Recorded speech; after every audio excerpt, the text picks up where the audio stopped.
everybody. Welcome to Project HR, a podcast dedicated to building better workplaces. As always, I'm your host, Beth Pilgreen. And in today's episode, we'll be talking about something that none of us, either on the HR side or the LR side, like to think about. And that's the very real potential for sudden staff shortages. When an event happens, like a labor strike or an unexpected pandemic that sends most of the country home. Yes, this episode was produced during COVID-19. These kinds of things can absolutely decimate your labor force. As a leader, how can you ensure that productivity remains even when your staff does not? You do it by creating a contingency plan.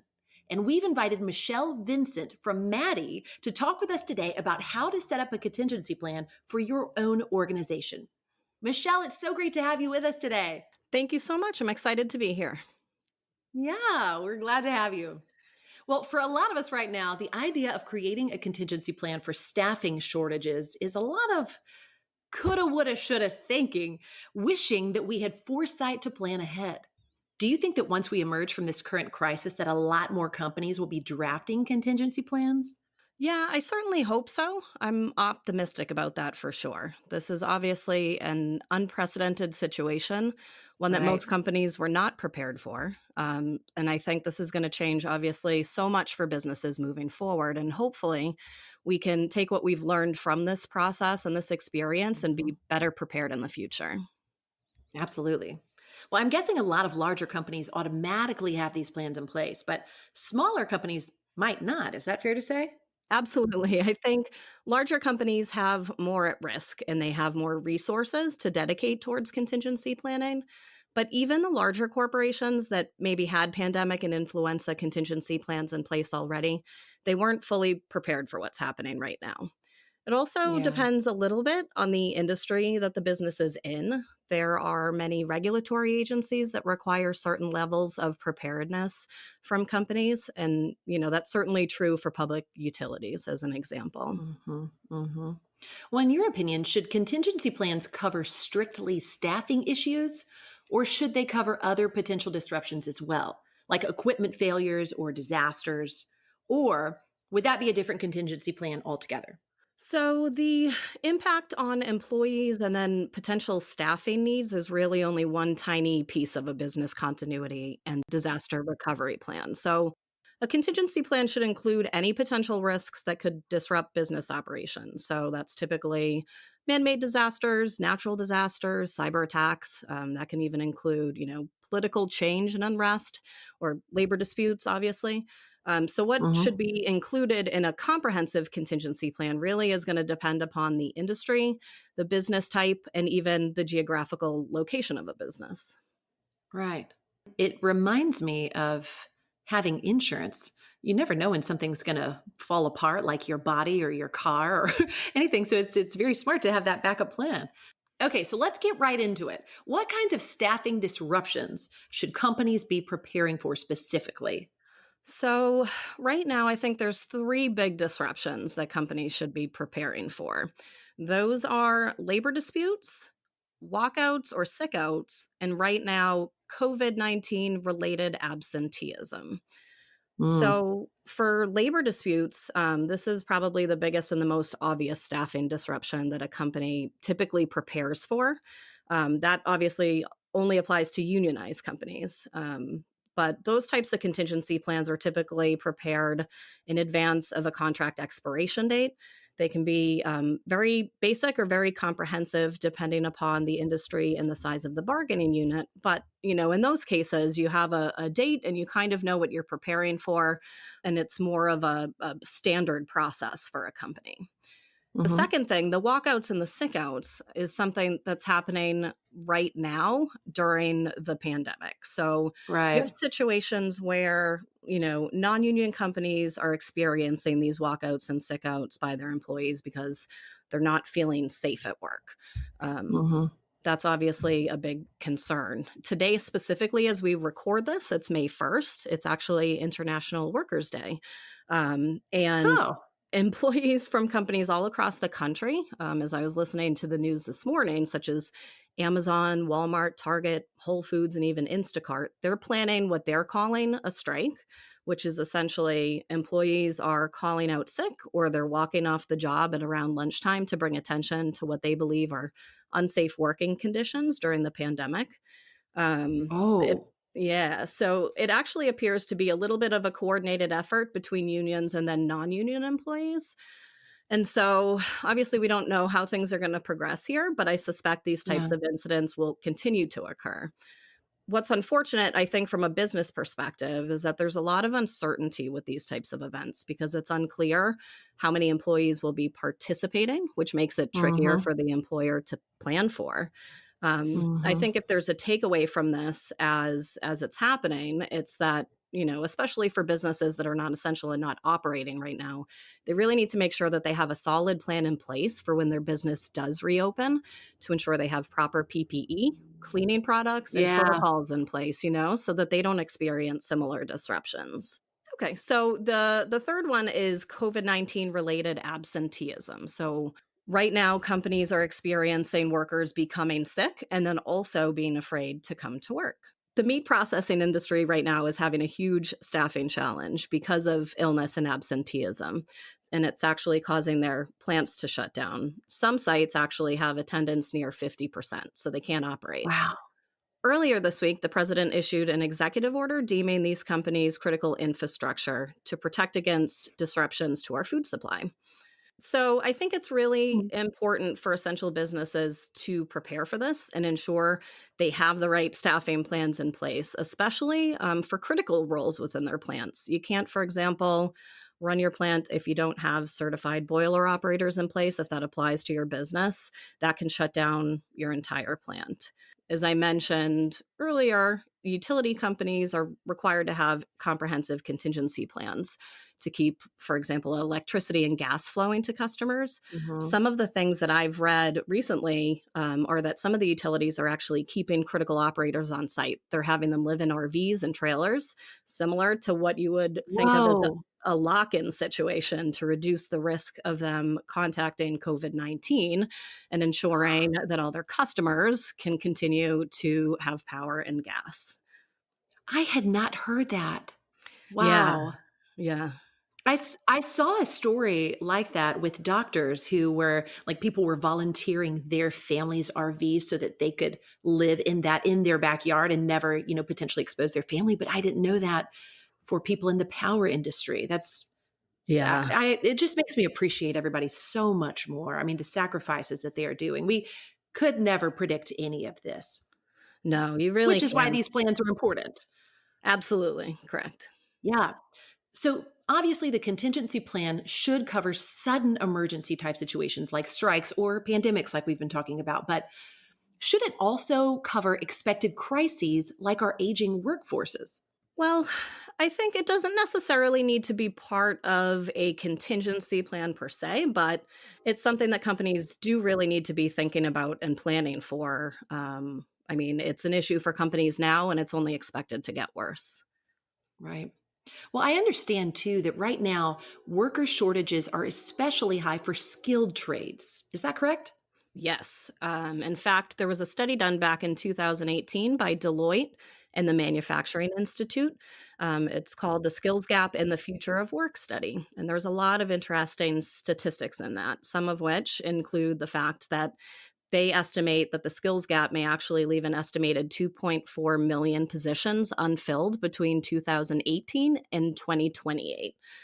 Um, Whoa. yeah, specifically, they cite that around 2.69 million jobs will actually open up from retirements. So it's certainly a big threat to Wow. companies. And while industry groups such as the National Association of Manufacturers are bringing awareness to this issue and they're trying to help solve it, companies, I think, really need to take charge for themselves and plan accordingly. I wonder what the reason is for the lack. I wonder if this just isn't, if these skilled workers are just not as popular, the industries are not as popular these days as maybe some other ones. I don't know. Yeah. So, part of the issue is just that historically, younger generations are getting sort of geared and pushed towards a college education. And there's a bad rap for working in manufacturing. And so you Mm. have less and less younger generations getting into the skilled trades and getting into manufacturing because it's looked at as less than. And Got so, it. we have to find a way as a country, I think, to show that that's really not the case. There can be Hmm. amazing jobs within the manufacturing sector, and you can do amazing things. And so we need to find better ways to educate, I think, people like children in school, certainly high school, of the options that are out there to them in this field. Yes, well, to educate them and to celebrate these positions because they are very well needed in our culture today. Yeah, they certainly are. And there's a great example of this. I'm not sure if you've heard of them, but ArcelorMittal, they're a multinational steel manufacturing corporation, and they actually started a program called the Steel Worker for the Future. And it's focused on career opportunities for electrical and mechanical technician positions, which they need. And it's offered in partnership with local colleges, which provides students with an associate's degree in applied science. What they also do, which is awesome, yeah, they bring in high school students to tour the facilities, check out their training stations, and actually they use virtual reality simulators to learn about different aspects of the plant, which is awesome. That is really cool. Yeah, I would want to do it myself. Yeah. Well, it takes me back to my days in high school or elementary school, and we'd get to go on a field trip to see the inner workings of a plant, even the Lay's potato chip plant. I went to one time, and it's so interesting to see the behind the scenes of all of those people that are involved in bringing the consumer what they love and need. Yeah, and I think, just most people don't really think about those things, right? You go to the store, you pick They up your don't. products, and you're not thinking Mhm. about the people and the machine behind getting those products to the stores and into your hands. That is absolutely true. Well, it makes sense then that companies need to build a contingency plan, if for no other reason than peace of mind. But contingency planning provides additional benefits for businesses. Can you tell us about those? Yeah, it definitely provides peace of mind, but more importantly, it has the potential to save lives and enhance safety. It helps to mitigate business risks and the associated financial exposures. It can significantly reduce the cost of disruptions. It can build confidence among your customers and your employees. For certain businesses, it's required to ensure regulatory compliance. Provides valuable business data. It can also provide competitive advantage. Wow. Well, there's obviously a huge value for companies to move forward with contingency planning. Michelle, we're going to take a sponsorship break right now, but when we get back, we'll detail how companies can put their contingency plans together. So stick with us.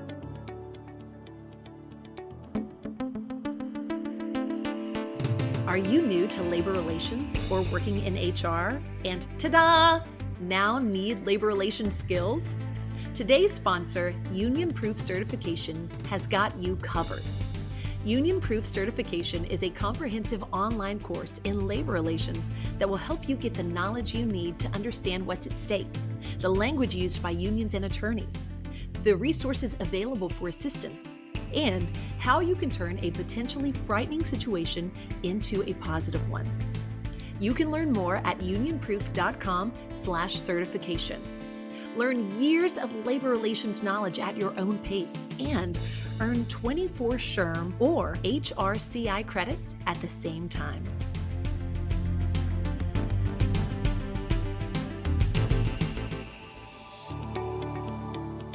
We're back with Michele Vincent, Senior Director of Marketing and Sales from MADI.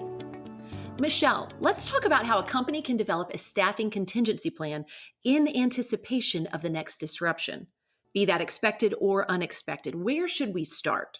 So I like to model it on traditional contingency planning. And, that typically starts with identifying the potential impacts to your business. So you want to get really clear about the impact or potential impact a staffing shortage might have on your business. Not just in output, but in time, cost, the impact on employees, and also management. Mhm. If you have employees working a lot of overtime because you don't have enough people, that can create safety risks and things like that. And they can just become very tired of doing that.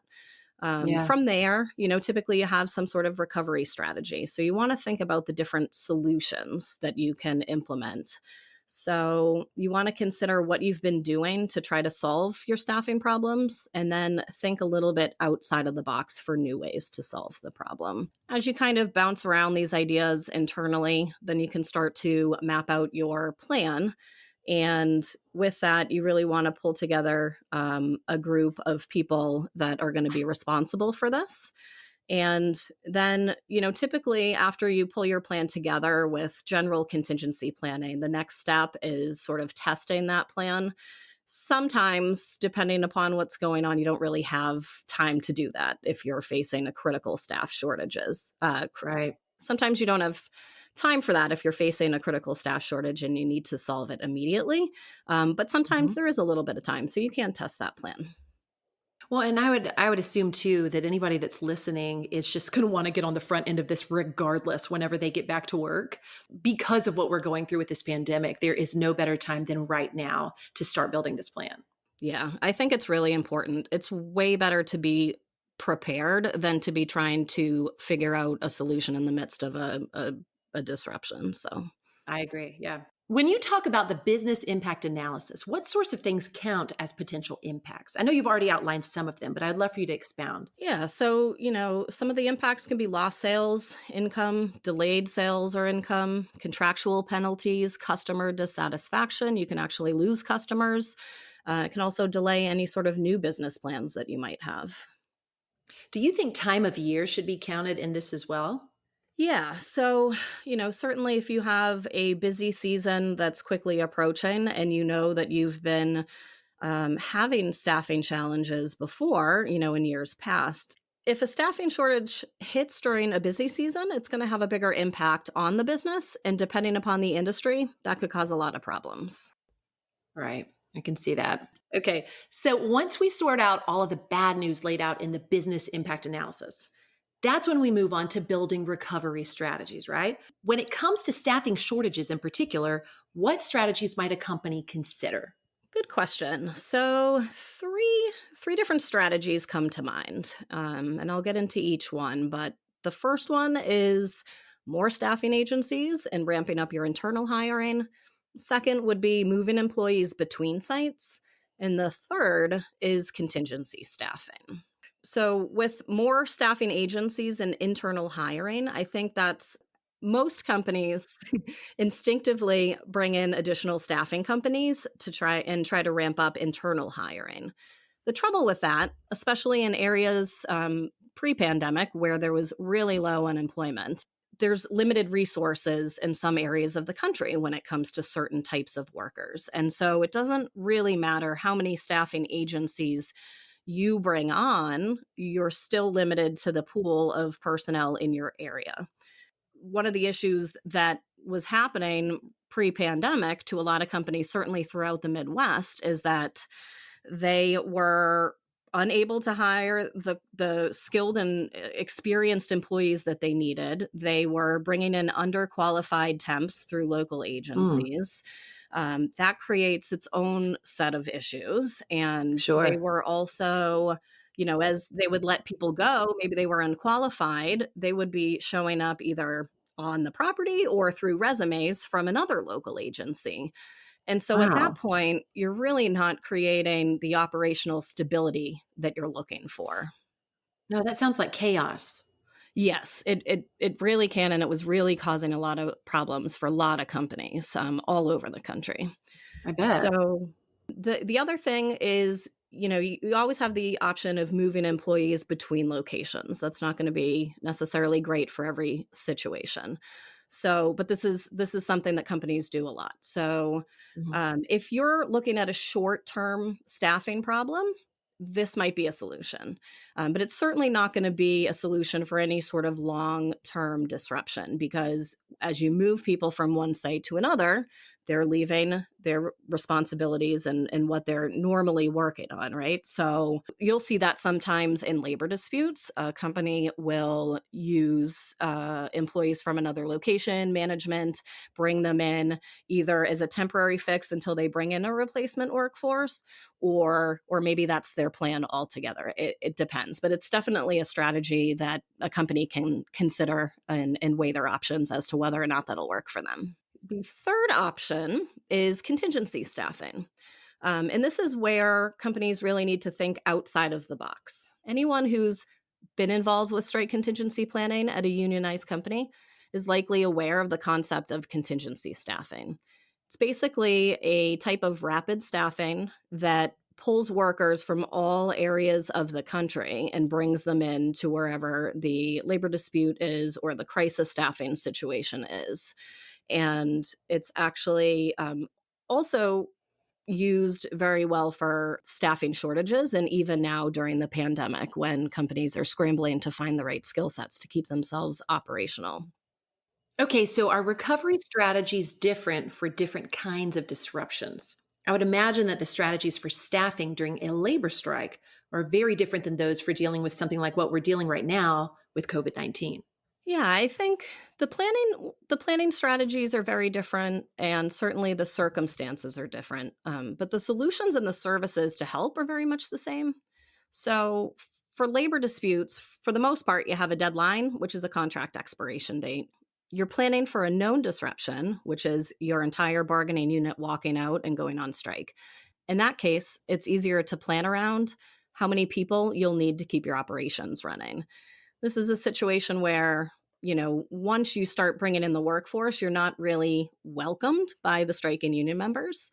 Replacement workers are crossing a picket line every day to get to work. And the big risk here is that it can be a very aggressive situation. Yeah, sounds like it. Yeah. So for COVID-19, there are a lot of unknowns with regard to who will get sick, how many will get sick. So essential businesses need to be prepared for a variety of staffing disruptions, and they need to have the right plans in place so their facilities don't shut down and they can continue to operate. But bringing in temporary staff under these circumstances requires a different pre employment screening process, daily Sure. screening process once on site, proper PPE, new cleaning procedures. And the risk here is something that you can't really see, and it could impact your health. With the business impact analysis done and with the recovery strategies laid out, that's when we move on to the actual development of the contingency plan itself, right? What's involved in this process? Yes. So you want to bring a team together to kind of develop and execute this plan efficiently and effectively. You need to really know what the skill sets are that you might need, how many or approximately how many people per job category, what the onboarding strategy is going to look like. Do you have enough management to train everyone at once, or do you need to onboard everyone over a few days or maybe even a few weeks? And then you also want to consider how long you might need this type of support. So for some businesses, this is a very thought out process and they develop a very strategic plan of attack. For others, they're moving so fast and they're really just jumping into the solution. So, Mm. regardless, it doesn't matter what the situation is. You have to navigate accordingly, and there are solutions out there in terms of recovery strategies that can move very quickly. Okay, so who all is involved in this process? So it depends a little bit upon the size of the company, but you're typically looking at a mix of human resources and talent acquisition folks. Certainly, people from operations like plant managers and VPs of manufacturing or warehousing, things like that. Sometimes environmental health and safety will get involved. Executive leadership, if it's a smaller company, such as a CEO, a CFO, or a COO. And also, depending upon what's going on and how large the company is, legal usually likes to get involved, which can delay some things. I can see that. Yep. Hmm. But, as a rule of thumb, you really want to include all the critical stakeholders that will play a role with being involved in the day-to-day operations, and certainly anyone that's going to be involved with sort of managing and working with the temporary folks that are coming in. Okay, so within that list, I didn't quite hear you say employees. Do you think that employees should have input in this plan? Well, management obviously should have an input in the plan, but I don't think necessarily Sure. all of the employees. I think that's ultimately probably the call of the company leadership. Yeah, Employees should be made aware of what's happening. If a team of temps is coming in, of course, is they're going to be working alongside of them, but not necessarily asked for input. I think that might be too many people involved. I And then agree. also, if you're dealing with a unionized plant, it can become a little bit tricky trying to bring in temps. Sometimes there's language in their collective bargaining agreement that, prohibits that. And there's a process that a company has to go through to bring in temps. And if they're union, they might not want non-union temps in there. So that can Sure. be a little bit tricky to navigate, but there's things that you can do to make sure that everybody lives happily together on the plant floor or the warehouse floor or whatever it may be. Okay, that's great. Okay, so when the plan is complete, when the entire plan is complete, is the process finished? Well, for traditional contingency plans, no. Testing and exercises are the critical next phase of the process. So, depending upon the staffing disruption, there may or may not be time for this. So, it's going to depend upon what you're preparing for. In the areas of staff shortages, companies that are preparing in advance, that are considering, let's say, contingency staffing for the first time, they may want to test it out by bringing in a small group of temps in first. For companies that need to solve an issue immediately, there's not really much time for testing, but they can still Sure. bring in a small group and then ramp up as needed, and that's actually recommended, I think. For labor disputes, this can be done in terms of sort of testing in advance, but there needs to be enough time during the pre-planning process. So, depending upon the industry, this actually may be a required step. Companies need Hmm. to bring in sometimes a group of replacement workers in advance so that they can begin training so that there's an immediate transition if the employees in the workforce walk out. Okay, so how could a company employ testing or engage in exercises without disrupting the current employee populations? One way to accomplish this, and it applies more so on the labor dispute side, but you can actually bring in and train a team at a different facility from where the labor dispute Mm, occurs so that the union actually isn't aware of what's going on. that's smart. This doesn't work in every situation though, because sometimes there's only one plant within an organization that makes that product. And so that's it, that you can't do it in that case. Sometimes in very small instances, a company will actually bring in and start training a replacement workforce alongside of the union, which also is a interesting situation to be in. I can imagine. Okay, Michelle, it's time now for a very quick break. We'll be right back after this. You're listening to the Project HR podcast. I'm your host, Beth Pilgreen, and our guest today is Michele Vincent, Managing Director of Sales and Marketing for MADI. We are back. Okay, so we have this plan. It's been tested. Do we put this up on the shelf, never to be touched again, or is this something that needs regular maintenance? For straight contingency plans, it's definitely something you want to dust off every 3 to 5 years or whenever your collective bargaining agreement comes up for renegotiation. It's always better to be prepared than to be scrambling right before a strike is going to happen. Up until this pandemic, one of the challenges that many companies faced was historically low unemployment. And within certain industries, it was increasingly becoming more challenging to hire certain types of workers. So, without advanced and proper planning and extensive recruiting efforts, it would be nearly impossible to staff hundreds of replacement workers quickly, which was never a problem in years past. So, you definitely want to make sure that you are continuously updating that strike contingency plan every time your contract comes up again.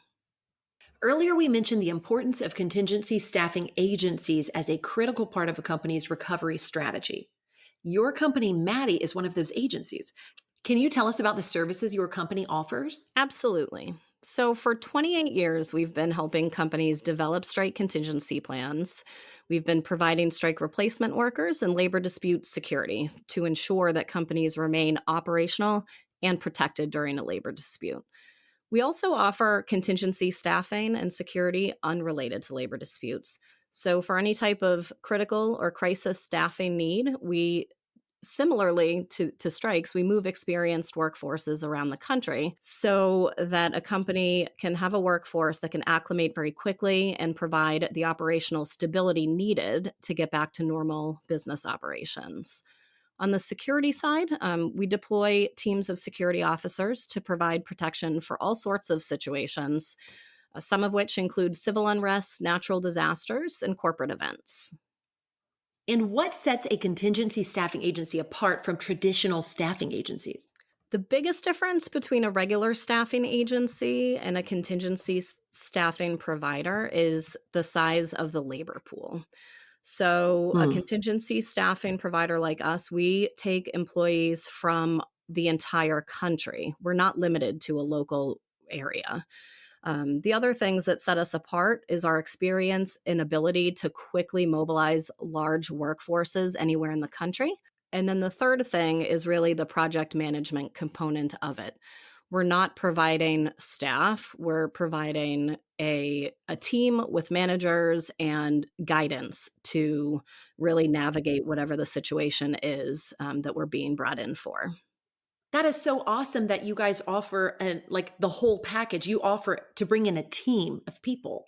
I think there's a lot of value when you bring in a team and people feel a part of something, because if we're just sending temps into a facility, they're there, they don't necessarily feel a part of the company. There's no real tiebacks to the staffing agency that sent them in.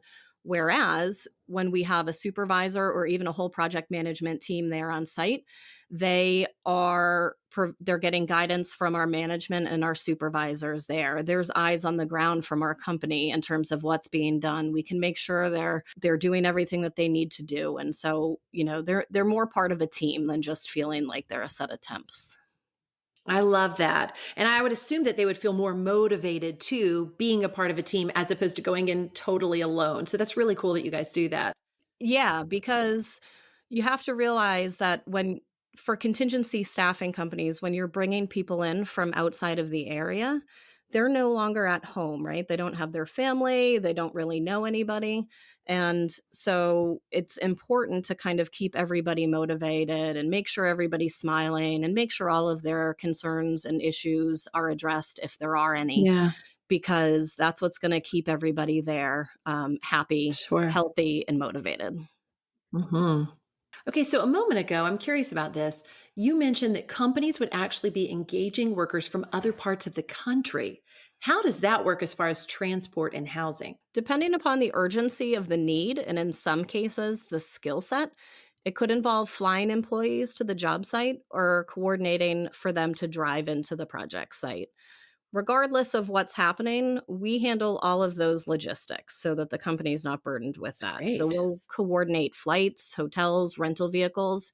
And for larger projects, when we have a whole supervisory team, they're ensuring that everybody is arriving on time as a group each day prior to their scheduled shift. So they don't need to worry about anyone showing up late or if anybody's going to show up at all. That is so nice to have that management position intact there so they don't have to worry about that. Absolutely. In your experience, how quickly can these workers be engaged if there is a need? Well, since we've been doing this for 28 years, we've gotten very good at it. We actually have the ability to move between 100 and 200 people anywhere in the country within 72 hours. Are you serious? I am. It Wow. does it does require a fair amount of planning and logistics prep work I though. bet. With COVID-19 right now, travel is a bit out of the norm, obviously, Mhm. but we've actually experienced minimal delays trying to move people around the country, which has been great. That's awesome. Okay, so how can someone listening learn more about Maddie? The best place to learn more about us would be on our website, and that's madicorp.com, which is MADICORP.com.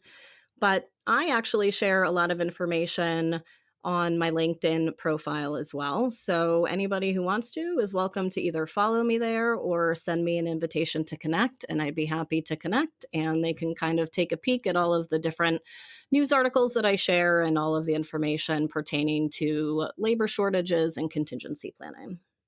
That is awesome. All right, so for those listening, you can find those links to MADI, as well as to some blog articles that Michele has written on the subject of contingency planning.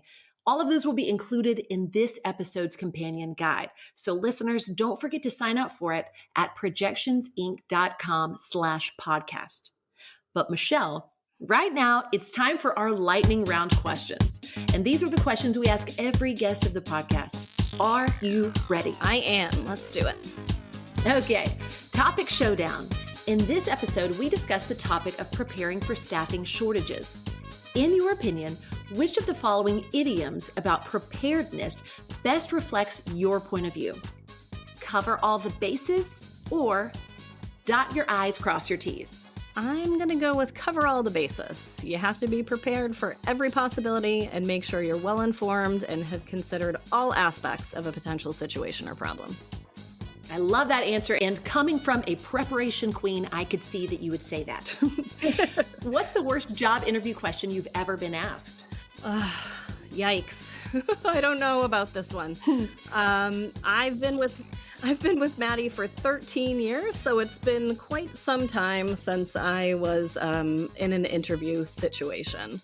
I'm going to throw out a question that one of my friends was asked that horrified her, and that was whether or not she was married.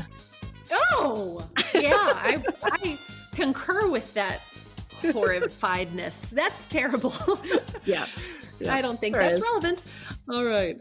What is your favorite thing about working in contingency staffing? So there's so many things, but if I had to pick one, I think it's the feeling that you get when you've helped a company survive and thrive through a crisis situation.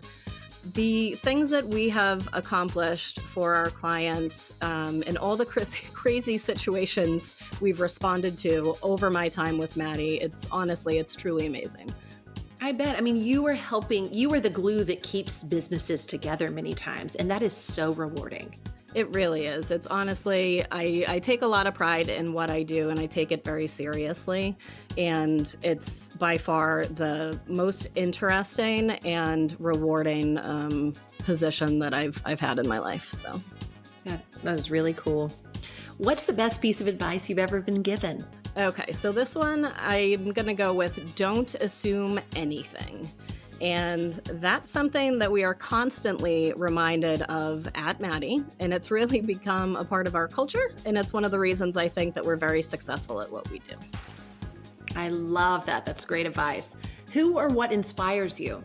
I'm going to go with my children. I have 4 children, ages 13, 9, 6, and 16 months, and they inspire me every day and keep me on my toes. I bet they do. That's quite the age range. I love that. That would be a lot of fun. It is lots a of lot activity, of fun. I bet. Certainly now while I'm home, working from home with 4 children. I bet. Kudos to you for keeping them quiet somehow. We've had an hour of no interruptions. That's actually pretty mind-blowing with 4 children, so kudos to them. Yes, they are going to get rewarded later on for sure. Well, thanks for joining me today on this week's episode of Project HR, Michele. Well, thank you so much for having me. This has been a lot of fun. Yes, for us too. Thanks also to our listeners.